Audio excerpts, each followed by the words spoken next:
আসসালামু আলাইকুম, আমি হাবিবুর রহমান। শুরু করছি ZH টেলিভিশনের নিয়মিত সংবাদ। লুণ্ঠনকারীদের হাতে এদেশ নিরাপদ নয়। তাদেরকে ভোট দিয়ে নির্বাচিত করা যাবে না। ৭১-এ আমাদের মা বোনদের পাকিস্তানি হানাদার বাহিনীর হাতে তুলে দিয়েছিল তারা। তাদেরকে আর ভোট দিয়ে নির্বাচিত করা যাবে না। শুক্রবার রংপুরের বদরগঞ্জ উপজেলার গোপালপুর ইউনিয়নের বাংলাদেশ জাতীয়তাবাদী মহিলা দলের ৭ নং ওয়ার্ডের কমিটি গঠন ও মত বিনিময় সভায় বক্তারা এমন বক্তব্য প্রদান করেন।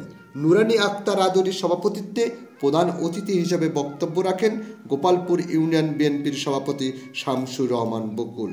বিশেষ অতিথি হিসেবে বক্তব্য রাখেন কালুপাড়া ইউনিয়ন বিএনপির সভাপতি প্রভাষক তাজকুর রহমান, গোপালপুর ইউনিয়ন বিএনপির সাবেক সিনিয়র সহসভাপতি, বদরগঞ্জ উপজেলা কৃষক দলের সাবেক আহ্বায়ক জাহাঙ্গীর হোসেন, গোপালপুর ইউনিয়ন বিএনপির ভারপ্রাপ্ত সাধারণ সম্পাদক আবুল বাশার, বিএনপি নেতা ও শামপুর ডিগ্রি কলেজের শিক্ষক এমদাদুল হক বাবলু, যুবদলের আহ্বায়ক শাহিন আলম সহ অন্যান্য নেতৃবৃন্দ। অনুষ্ঠান সঞ্চালনা করেন রংপুর জেলা কৃষক দলের সদস্য সাজেদুল ইসলাম। পরে দেশনেত্রী বেগম খালেদা জিয়ার সুস্থতা কামনা করে দোয়া অনুষ্ঠিত হয়। দেশটাকে 15 বছর 17 বছরে কিচ্ছু রাখি দেয়নি, কোনো সেক্টরে টাকা পয়সা রাখি দেয়নি, একেবারে ধুলিস্যাৎ করে গেছে।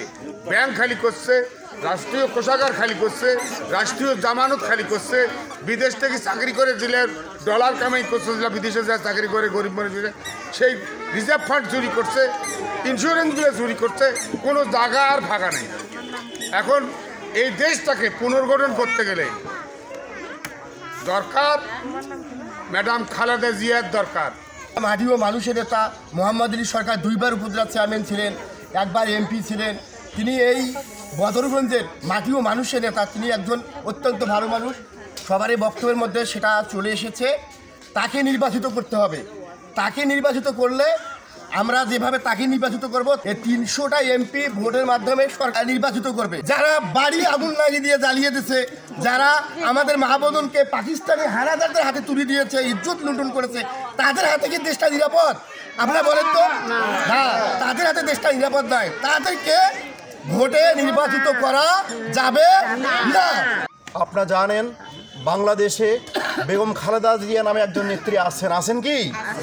তিনি বাংলাদেশের প্রথম নির্বাচিত প্রধানমন্ত্রী এবং 3 বার প্রধানমন্ত্রী হয়েছিলেন আপনাদের ভোটে, এবং তিনি কখনো আপোষ, অন্যায়, জুলুমের সঙ্গে আপোষ করেননি। বিধায় তার নামের সঙ্গে কি যুক্ত হয়েছে? আপোষের নেত্রী। তিনি কখনো কোনো সুবিধার জন্য, কোনো নিজের স্বার্থের জন্য কখনো তিনি আপোষ করেননি। তিনি সবসময় দেশের কথা ভেবেছেন। আপনারা জেনেছেন তিনি বিনা বিচারে এবং সঠিক বিচার না হওয়ার কারণে দীর্ঘদিন কারাবরণ করেছিলেন। তার একটি সন্তান মারা গিয়েছে ওই দুঃসময়ে, এবং একটি সন্তান দেশের বাইরে রয়েছেন এখনও। তিনি আমাদের দলের ভারপ্রাপ্ত চেয়ারম্যান জনাব তারেক রহমান, আগামী দিনের রাষ্ট্রনায়ক। এই প্রধানমন্ত্রী, সাবেক প্রধানমন্ত্রী খালেদা জিয়াই প্রথম নারীদের জন্য রাজনীতির পথকে উন্মুক্ত করেছেন। আজকে সেই শত্রুরা, আজকে সেই রাজাকাররা, আজকে এই আলসানসেরা সারা বাংলাদেশে আবারও জাগ্রত হয়ে উঠেছে, ক্ষমতা যাওয়ার জন্য মরিয়া হয়ে উঠেছে। আজকে সাধারণ মা বোনদেরকে বিভিন্নভাবে তারা বিভিন্ন রকমের মিথ্যাচার দিয়ে, বিভিন্নভাবে ভুলিয়ে ফুসলিয়ে তারা বিভিন্ন রকমের বিভিন্ন পরামর্শ দিচ্ছে।